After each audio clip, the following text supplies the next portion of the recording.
ঢাকা ৮ আসনের বিএনপি প্রার্থী দলের স্থায়ী কমিটির সদস্য মির্জা আব্বাস বুধবার সকালে দলীয় নেতাকর্মীদের সঙ্গে সৌজন্য সাক্ষাৎ করতে আসেন নয়াপল্টন। এর আগে নয়াপল্টনে বিএনপির কেন্দ্রীয় কার্যালয়ের পাশে গণমাধ্যম কর্মীদের জানান, নির্বাচন ঘিরে আইনশৃঙ্খলা পরিস্থিতি নিয়ে শঙ্কার কথা।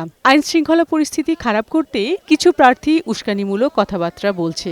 ভোটারদের উস্কানিমূলক কথাবার্তা কানে না তোলার আহ্বান জানান মির্জা আব্বাস। অনেকে নির্বাচন কমিশনের বিধিমালা লঙ্ঘন করে অন্য প্রার্থীর বিরুদ্ধে কথা বলছে।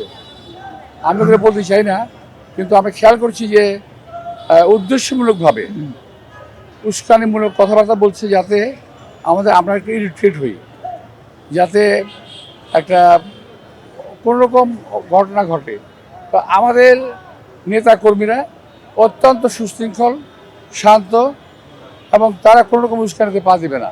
ভোটারদের বিভ্রান্ত করতে উদ্দেশ্যমূলকভাবে পোস্টাল ব্যালটে ধানের শীষ প্রতীক ভাঁজের মাঝখানে রাখা হয়েছে বলেও অভিযোগ করেন মির্জা আব্বাস, যা সমাধানে নির্বাচন কমিশনের দৃষ্টি আকর্ষণ করেছেন তিনি। এটা একেবারেই উদ্দেশ্যমূলকভাবে করা হয়েছে, যাতে ব্যালট পেপারটা কনফিউজিং হয়ে যাবে।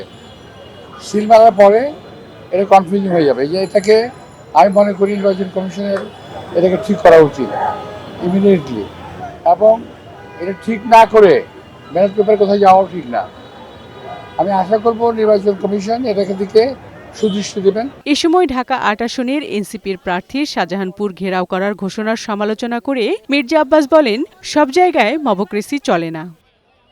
বিউটি সমাদ্দার, বৈশাখী সংবাদ, ঢাকা।